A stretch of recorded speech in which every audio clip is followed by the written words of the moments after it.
আজকে বিএনপির ভাইদেরকে একটা কথা বলি, আপনারা হয়তো অনেকে জানেনও না। পৃথিবীতে দ্বিতীয় ইতিহাস আছে কিনা মান্না ভাই জানলে বলবেন, আমি ভাইয়ের কাছ থেকে শুনতে চাইবো। জিয়াউর রহমান তো একজন সামরিক শাসক ছিলেন। একজন সামরিক শাসক সামরিক ফরমান জারি করে দেশে গণতন্ত্র ফিরেছে, পৃথিবীতে এই নজির নাই যেটা জিয়াউর রহমান করছেন। আপনারা কি জানেন এই যে জিয়াউর রহমান গণতন্ত্র ফিরাইলেন, যার মাধ্যমে আওয়ামী লীগের রাজনীতি করার সুযোগ পাইল বাকশালের পর, সেটা কিসের মধ্য দিয়ে? তখন তো সংসদ নাই, সংবিধান তো সংশোধনও করা যাইতেছিল না। কিসের মধ্য দিয়ে? জিয়াউর রহমানের সামরিক ফরমানের মধ্য দিয়ে। পৃথিবীর একমাত্র একজন সামরিক শাসক যিনি ফিল করলেন না সামরিক পন্থা দিয়ে করা যাবে না, গণতন্ত্রে ফিরতে হবে। এবং দেখেন হাসিনারে এবং আওয়ামী লীগের চরিত্রটাই হলো এরকম, এর যে একটু ভালোবাসে তারই সে হত্যা করে। শহীদ প্রেসিডেন্ট জিয়াউর রহমান শেখ হাসিনাকে দেশে আসার অনুমতি দিয়েছিলেন, সুযোগ দিয়েছিলেন এবং বলছে থাক সবাই রাজনীতি করুক। আসার 1 মাসের মধ্যে জিয়াউর রহমান শহীদ হয়ে গেছে, 13 দিনের মধ্যে। এবার দেখেন এই যে আমরা এখন যারা সবাই করতেছি, সুতরাং এটা একটা বিষ। এই বিষের সাথে আমরা কিভাবে লড়াই করব? জাতীয় ঐক্যমত্য তৈরি করতে হবে। সুতরাং পলিটিক্যাল পার্টি এবং সবার প্রতি একটা কথা, প্লিজ আপনারা বিএনপি কে শতভাগ কর্নার করে দিন না। বিএনপি এই আধিপত্যবাদ বিরোধী লড়াইয়ের জন্য আমাদের একটা বড় শক্তি। এই শক্তিকে এত বেশি কর্নার করা যাবে না যাতে তারা গিয়ে আওয়ামী লীগের হাত ধরে ফেলে। তারা যদি আওয়ামী লীগের হাত ধরে ফেলে তাহলে লড়াইটা তো আমাদের জন্য আরো কঠিন হয়ে যাবে। বরং বিএনপির প্রতি আমাদের চ্যালেঞ্জ হলো, যেই বিএনপি বাকশালী সংবিধানের প্রতি প্রেম দেখাবে, তার শহীদ জিয়ার ছবিটা সামনে এনে বলতে হবে যে এই বাকশালী সংবিধান তো জিয়াউর রহমানই ছুঁড়ে মারছিল। বেগম জিয়া বলেছেন এই সংবিধানকে ছুঁড়ে ফেলা হবে। ওমা এখন বেগম জিয়ার চেয়েও নতুন বিএনপি আসছে, বেশি প্রেমের বিএনপি। যেই শহীদ প্রেসিডেন্ট জিয়াউর রহমান ইসলামোফোবিক জায়গা থেকে বাংলাদেশের মুসলমান, বাঙালি মুসলমান সব আইডিয়াকে ধারণ করে বাংলাদেশের জাতীয়তাবাদ তৈরি করলেন। এখন একটা নতুন বিএনপি গজাচ্ছে, কেউ চেষ্টা করতেছে পুরো বিএনপিটাকে একটা ইসলামোফোবিক বিএনপি করা। এ কি ভাই? ইসলামোফোবিক বিএনপি সে কোথায় যাবে? সে কি দিল্লি যাইতে চায়?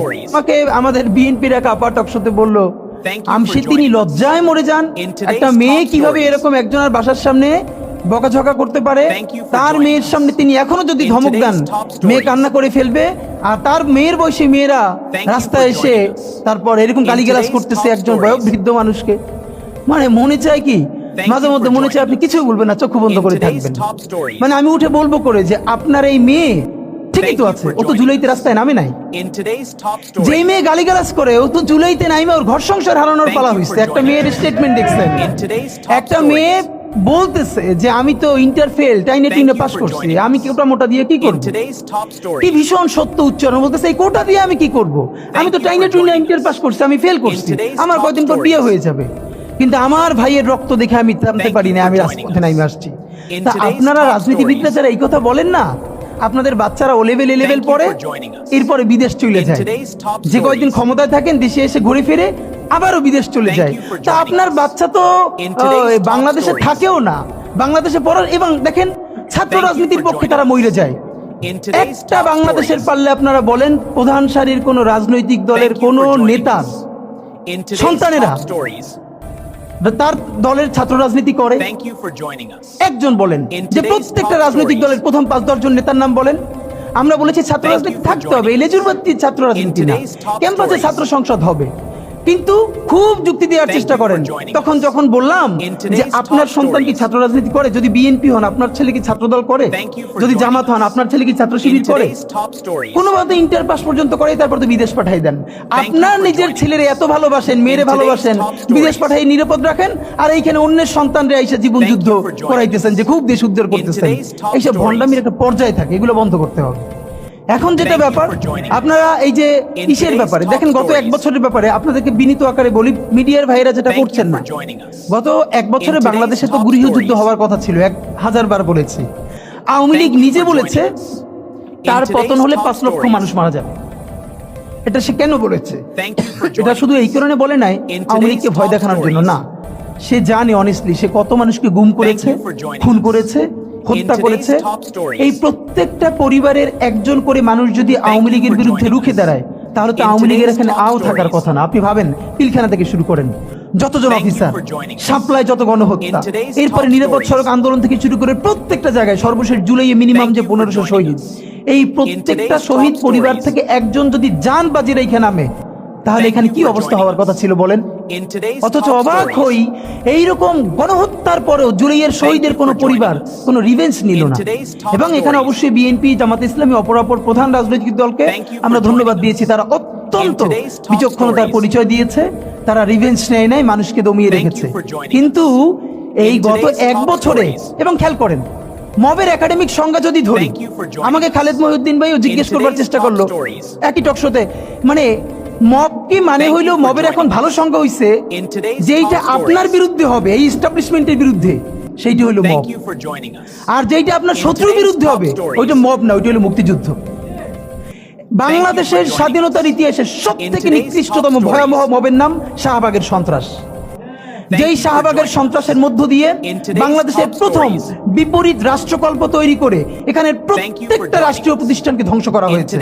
বাংলাদেশের বিচার ব্যবস্থা, বাংলাদেশের আইন ব্যবস্থা, সচিবালয় সবকিছুকে গুড়িয়ে দেওয়া হয়েছে। সেই শাহবাগ সন্ত্রাস না, সেই শাহবাগ মব না, সেই শাহবাগে প্রত্যেকটা জাতীয় দৈনিক প্রথম পাতায় লিড নিউজ করেছে তারা কখন মোম জ্বালাচ্ছে। আমি নিজে দেখেছি শাহবাগে, তো দিনের পর দিন আমি দেখেছি, যখন 40 থেকে 50 জন লোক মাত্র, দুপুরে লোক নাই, তখন মিডিয়াকে বলে দেওয়া হয়েছে এমন করে উপর থেকে ক্যামেরা ধরতে হবে যাতে অনেক লোক দেখা যায়। সেভাবে করে করে লোক আনা হয়েছে, প্রত্যেকটা কেসকে বাধ্য করে লোক আনা হয়েছে। আমার বিশ্ববিদ্যালয়ে, তখন আমি ঢাকা বিশ্ববিদ্যালয়ে পড়ি, আমার ছাত্রলীগের যারা আমার সহপাঠী ছিল, ওদের রুমে dry cake, 7 up, Coke, Sprite, biryani দিয়ে ভরা থাকতো। শাহবাগ হলো পৃথিবীর এমন একটা আন্দোলন যেখানে কাচ্চি থেকে শুরু করে সমস্ত খাবার দাবার দিয়ে আন্দোলন করা হয়। তো ওরা সব রুমে নিয়ে আসতো, যেগুলো এক্সট্রা থাকতো ওরা আবার ফ্রেন্ডদেরকে ডাকতো, কার কি লাগবে নিয়ে যা। এই কথা কেন বললাম? একটা মিডিয়া কি তখন সেটাকে মব বলেছে? সাংবাদিক মাহমুদুর রহমান হাজার আক্রমণের পর কুষ্টিয়ে যখন আক্রান্ত হয়ে 11টা মাথায় সেলাই লেগেছে, তার 11টা রক্তাক্ত ভয়াবহ অবস্থা, একটা পত্রিকা সেটাকে মব বলে নাই। আদালত চত্বরে একজন মানুষ আদালতের কাছে গেছে, আদালতের সামনে তাকে বিচার মানে মাথা ফাটিয়ে দিচ্ছে, রক্ত। সংগ্রাম সম্পাদক আবুল আসাদ, পত্রিকা যদি জামাতের সমর্থিত হয়, আপনি তো সেটা তো কোনো কথা না। বাংলাদেশের প্রত্যেকটা পত্রিকার একটা আইডিওলজি আছে, কিন্তু এর মানে কি? এই যে প্রথম আলোর সামনে যারা দাঁড়িয়েছে, আমরা তাদের পক্ষে দাঁড়িয়েছি, আমরা বলি না, আপনি পারলে প্রথম আলোর বিকল্প আরো 10টা প্রথম আলো তৈরি করেন, তার অফিসের সামনে আপনার কাজটা কি? আমরা তো তখন সে কথা বলেছি। কিন্তু এই যে সবাই মব বাজরা, যারা মব ট্রেডিং করছেন, তারা সম্পাদক আবুল আসাদের রুমে ঢুকে একটা পত্রিকা অফিসে, সব থেকে বয়োজ্যেষ্ঠ সম্পাদক ছিলেন উনি বাংলাদেশের, দাড়ি ধরে টেনে মুক্তিযুদ্ধ মঞ্চের সন্ত্রাসীরা তাকে বের করে তারপরে থানায় নিয়ে গেছেন। একটা পত্রিকা মব লেখে নাই, সেইগুলো কোনোটা মব না। এরপর তো বলতে পারবো হাজার হাজার। কিন্তু এই যে কোন বাচ্চারা গালি দিচ্ছে, কাকে দিচ্ছে, যেই বাচ্চার একটা চোখ নাই, ইন্টারে পড়ে, এখন সে ভর্তি হবে ভার্সিটিতে, অন্য চক্ষু কাজ করছে না, হাত নাই, পা নাই, তার মধ্যে ভীষণ ট্রমা কাজ করে। এই রাষ্ট্রের প্রধান কাজ কি ছিল? রাজনৈতিক দলগুলোর রাষ্ট্রকে বাধ্য করা, আমাদের যেই সব ছেলেমেয়েরা চোখ হারাইছে, চিরতরে অন্ধ হইছে, পঙ্গু হইছে, রক্তের সাগরের মধ্য দিয়ে হইছে, ওদেরকে দিনের পরে দিন কাউন্সিলিং করা, ওরা এখনো ট্রমাটাইজড। ওদেরকে স্কুলে, কলেজে, ইউনিভার্সিটি দিনের পরে দিন কাউন্সিলিং করা উচিত ছিল, আপনি কাউন্সিলিং করেন নাই। ওদের পুনর্বাসন করতে পারেন নাই, শহীদদের পরিবারের পুনর্বাসন করতে পারেন নাই। এখন এই ছেলে মেয়েগুলো দেখে যে এই রক্তের মধ্য দিয়া সে চিরতরে অন্ধ হইছে, পঙ্গু হইছে, এখন তার ন্যূনতম বিচারই শুরু হয় নাই, বিচার নাই, সংস্কার নাই। সে বরং দেখতে পাইতেছে সেই আগের পুরনো আওয়ামী লীগ জিকে বসতেছে, যাতে তার মনে হইতেছে সে যে আবার অন্ধ হয়ে বাইচে আছে, সেটাও হয়তো বাইচে থাকতে পারবে না, এবার হয়তো তাকে হত্যা করে ফেলা হবে।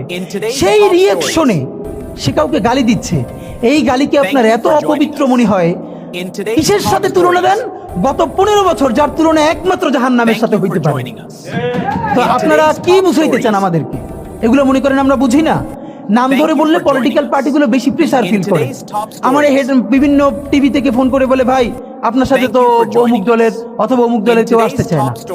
এখন এই জন্য আমার কি হয়েছে, তারা যাতে একটু ট্রাস্ট পান, একটু কনফিডেন্স পান, এই জন্য কথার উত্তর দিই না। আমার এক বড় ভাই টকশোতে বললেন, তুমি থাক, ওনারা মুরব্বী মানুষ, তুমি যদি 2 শব্দ কম বলো তোমার জীবন পড়ে আছে, কিছু হবে না। তাই ওনাদেরকে 2 শব্দ কম বলতে বলতে ওনারা এমনই হয়েছে, ওনারা মাইনেই নিতে পারে না যে এই বাচ্চারা না থাকলে ওনারা যে এখন জেলে থাকতো অথবা বাড়ি বাড়ি পালাইতো, এইটা ওনাদের ভুলেই গেছে 1 বছরে। তো সেই বাচ্চার গালিগালাজে আপনার এত খারাপ লাগে? আমি বলেছি সমস্ত গালিগালাজ বন্ধ হয়ে যাবে। আমি এখন আপনারা চাইলে, আমার কাছে একাডেমিক থিসিস আছে কেন গালি দেওয়া যাবে। শুধু গালি দেয়াই যাবে না, এই গালি কেন বৈধ এমনি তো বলা যাবে না যে একাডেমিক থিসিস আছে, আমি আন্দাজে কথা বলি না, আমি একটা বিশ্ববিদ্যালয়ে পড়াইও। তো এইটা আমি বলতে চাই না, তখন আবার বলবেন যে এই গালিকে প্রমোট করে। কিন্তু হ্যাঁ, আপনার চোখের সামনে শহীদ রিয়াগো এর বুলেটটা ভিতর থেকে ঢুকে এরপরে পিছনের ওয়ালে গিয়ে লিখেছে, সেই ওয়াল 2 ইঞ্চি ছিদ্র হয়ে গেছে। এই রাষ্ট্রের এমন কোন লিথাল ওয়েপন আর্মির কাছে, পুলিশের কাছে, বিজেপির কাছে ছিল না যেইটা সাধারণ নাগরিকের উপরে এই হাসিনা ব্যবহার করে নাই। আপনার বুকের মানিক আপনার সামনে বসে কলিজা ছিঁড়ে ওয়াল ছিদ্র হয়ে যাচ্ছে, তখন আপনি রবীন্দ্রসঙ্গীত গাইবেন? আপনি কি করবেন তখন? এখন মুশকিল হলো, এই গালি নিয়ে যারা কথা বলে তার কোনো সন্তান শহীদ হয় নাই, তার বাবা মাও শহীদ হয় নাই, কেউ অন্ধ হয় নাই, পঙ্গু হয় নাই, তাই গালি এত বিষ লাগে, আর আওয়ামী লীগ তার মধুর মতো লাগে। এখন আমি সর্বশেষ যে কথাটা বলতে চাই, আপনারা একটা মিডিয়ার ভাইয়েরা কাইন্ডলি শুরু চেষ্টা করে দেখেন, এই যে গৃহযুদ্ধটা হওয়ার কথা ছিল হইল না, তো অশান্তি তো কিছু থাকবেই, আমরা তো রাষ্ট্র গঠন করব, এরপরও তো তুলনামূলক অনেক কম হচ্ছে। কেউ একটা মিডিয়া কেন বলতেছে না 1971-এর মহান মুক্তিযুদ্ধের পর 72 থেকে 75 বাংলাদেশে যেই পরিমাণ মব সন্ত্রাস হয়েছে, যেই পরিমাণ কেওয়াস হয়েছে, ইতিহাসে তা আর হয় নাই। তার সাথে জড়িত ছিল কারা? এই যে মুজিব বাহিনীর গুন্ডারা। আমার বাবা, আমার মা বলেছে মুক্তিযুদ্ধের পরে যে অস্ত্রগুলো জমা দেয়া হয় নাই, সেই জমা না দেয়া অস্ত্র থেকে প্রত্যেকটা বাড়িতে বাড়িতে ছিনতাই, রাহাজানি। আমার মায়ের আজকে এই কথাটা বলে, আমার মা বলতেছেন, আমার নানা একজন সম্ভ্রান্ত আলেম, তিনি যেখানে থাকতেন মুক্তি বাহিনী এবং পাকিস্তান বাহিনী কেউই তাকে কখনো আক্রমণ করেন নাই তার সম্মানে। আমার মা খালার বাসায় ছিলেন, তাকে পুরো এলাকাবাসী টিকে রেখেছে। বাট মুক্তিযুদ্ধের পরে আমার মা বলেছে, তখন তার বয়স 16, আমার মা, আমার খালা এবং এলাকার অনেক মেয়েদেরকে, যাদের চেহারা একটু ভালো ছিল, তাদের গায়ে কালি মেখে তারপরে অনেক সময় মাটির নিচে বাংকার বানিয়ে বা বিভিন্ন জায়গায় রাখা হতো তাদের সম্ভ্রম রক্ষা করবার জন্য। এই মুজিব বাহিনীর গুন্ডারা সেগুলো করেছে না? এমন কোন চিন্তা নেই। ব্যারিস্টার ফুয়াদ ভাই সেদিনকে বলেছেন, তার বাবা সে অসংখ্য সালিশ করেছে তাদের এলাকায়, যে এই গুন্ডাগুলো মুক্তিযুদ্ধের পর বিভিন্ন জায়গায় ছিনতাই করতো, তারপরে এলাকাবাসী আইনে গাছের সাথে বাইধে রাখতো, এরপর এলাকার মুরব্বীরা আবার সব উদ্ধার কইরা মানুষের কাছে কাছে দিয়ে আসতো। হওয়ারই কথা ছিল একটা নতুন রাষ্ট্র, আইন শৃঙ্খলা বাহিনী প্রতিষ্ঠিত হয় নাই, প্রচন্ড কেওয়াজ হবে, তারপরে নতুন রাষ্ট্র গঠন করতে হবে, আইন শৃঙ্খলা বাহিনী ঠিক করতে হবে, স্বাভাবিক তো। তাহলে মুক্তিযুদ্ধের পরের কেওয়াজ যদি আপনার কাছে মব না হয়, তাহলে এরকম তুমুল গণহত্যার পরে যখন গৃহযুদ্ধ হয়ে যাওয়ার কথা, সেইটা হয় নাই, বরং এখনো এখানে এস আলম হাজার হাজার কোটি টাকা নতুন করে হাসিনার সাথে মিটিং করেছে, ইলেকশনের আগে বড় বড় ফিগারকে এখানে অ্যাসাসিনেশন করা হবে, গুপ্ত হত্যা করা হবে। পুরো এখানে ভারতীয় আধিপত্যবাদ এখানে সব থেকে বেশি অ্যাক্টিভ আছে। এখানে আওয়ামী লীগের হাজার হাজার কোটি টাকা, তার সচিবরা, তার পুলিশরা, তার পান্ডারা সব রয়ে গেছে। আর্মির মধ্যে একটা বড় অংশ রয়ে গেছে, কোনো সংস্কার করা হয় নাই, তারা বারবার স্যাবোটেজ করবার চেষ্টা করছে, এই রাষ্ট্রকে, এই সরকারকে ফেল করানোর চেষ্টা করছে। তো আপনি মুক্তিযুদ্ধের পরে যে 3-4 বছর এই রকম রাহাজানি হয়েছে, সেটাকে যদি অটকুন দিতে পারেন যে নতুন রাষ্ট্র গঠনের আগে এই ঝামেলাটা হয়, তাহলে এই যে নতুন বাংলাদেশের স্বপ্নের মধ্যে এইগুলোকে আপনি বড় করে মপ করে ফ্রেমিং করেন, আপনি এই জবান যে আপনার না, এই জবান যে দিল্লির জবান, ভারতীয় আধিপত্যবাদের জবান, সেইটা বুঝতে আমাদের পিএইচডি করা লাগে না। সুতরাং জুলাই সনদের সাথে নির্বাচনের ক্ষেত্রে শুধু আমাদের 2 মিনিট কথা। নির্বাচন হতে হবে। আমি একটু ভদ্রতার সাথে এবং শ্রদ্ধার সাথে বিনয়, মানে আমি জানাচ্ছি যে ভাইরা যেটা বলেছেন, সকল দল মিলে আগামী 20 বছর নির্বাচন না হোক, না, এটা আমরা চাই না। আমরা নির্বাচন চাই। মানুষ গত 16 বছরে ভোট দিতে পারে না। মানুষ আনন্দ নিয়া শীতের সকালে বাচ্চা কাচ্চাকে কুয়াশার মধ্যে লাইন দিয়ে দাঁড়াই থাকবে, ভোট দিবে। আমরা সেই বাংলাদেশ দেখতে চাই। আমরা নির্বাচন চাই, নির্বাচন হতেই হবে। এই নির্বাচনকে বানচাল করবার জন্য দিল্লি থেকে শুরু করে আওয়ামী লীগ হাজার হাজার কোটি টাকা নতুন করে এখানে বিনিয়োগ করছে। নির্বাচন লাগবে, তবে আমাদের প্রশ্ন হলো সেই নির্বাচনের ম্যান্ডেট হবে কি? এখানেই আমাদের কথা। কোন ধরনের আপোষ ছাড়াই নতুন নির্বাচন হইতে হবে জুলাই সনদের ভিত্তিতে, এইটাই আমাদের কথা। জুলাই সনদের ভিত্তিতে নির্বাচন হতে হবে এবং জুলাই সনদের বৈধতা নির্বাচনের আগেই দিয়ে সেইটার ভিত্তিতে নতুন নির্বাচন হবে, যেই নির্বাচনের ম্যান্ডেট থাকবে নতুন সংসদে নতুন বাংলাদেশের জন্য আমাদের রাজনৈতিক দলগুলো মিলে নতুন সংসদের নতুন সংবিধান উপহার দিবে। যেই সংবিধান 72-এর বাকশালী সংবিধান, ফ্যাসিবাদী সংবিধান, যেই সংবিধানের কোনো ম্যান্ডেট ছিল না বাংলাদেশ রাষ্ট্রের সংবিধান করবার, কারণ তারা পাকিস্তান রাষ্ট্রের মধ্যে শপথ নিয়ে পাকিস্তান রাষ্ট্রের জন্য সংবিধান প্রণয়নের কথা বলেছিলেন, কিন্তু বাংলাদেশ রাষ্ট্রের কোনো ম্যান্ডেট তাদের কাছে ছিল না। তারপরে তারা সংবিধান রচনা করেছেন, এরপরেও তারা একটা সেই সংবিধানকে লেজিটিমেট করবার জন্য একটা গণভোট দেন নাই। এরপরে যারা 73-এর একটা ভোট চুরির নির্বাচন দিয়েছে, সেই 73-এর নির্বাচনের ভোটের ইশতেহারের মধ্যেও তারা এই সংবিধানকে তারা লেজিটিমেসি দেন নাই, ইশতেহারে রাখেন নাই। সেই সংবিধানকে যুগের পরে যুগ আমরা বয়ে বেড়াবো, সেই দায়বদ্ধতা তো আমাদের নাই। এবং সেই সংবিধান কেমন ফ্যাসিস্ট সংবিধান করা হয়েছে, যেইটার সাংবিধানিক ভিত্তি দিয়েই আপনি একটা কথা বলতে পারবেন। এই যে সবাই বলে আইনের কথা, বলেন তো পারলে একটা কথা, হাসিনা কোনটা বেআইনি কাজ করছে? না, হাসিনা একটাও বেআইনি কাজ করে নাই। সে সমস্ত হত্যা, গুম, খুন এই সংবিধানের আইনের ভিত্তিতেই করছে। সে এই সংবিধানকে ডাস্টবিন বানিয়ে তত্ত্বাবধায়ক সরকার বাতিল করেছে, যা ইচ্ছা করে তাই করেছে। এবার তো সে তো বেআইনি কিছু করে নাই, কথা তো সত্য। আমার বিএনপির ভাইদের প্রতি শুধু একটা আফসোস লাগে, কারো কারো দেখি 72-এর সংবিধানের প্রতি তাদের কি গভীর প্রেম, যেই সংবিধানের মধ্য দিয়ে বাকশাল এসেছে, যেই সংবিধান গণতন্ত্র হত্যা করেছে। আজকে বিএনপির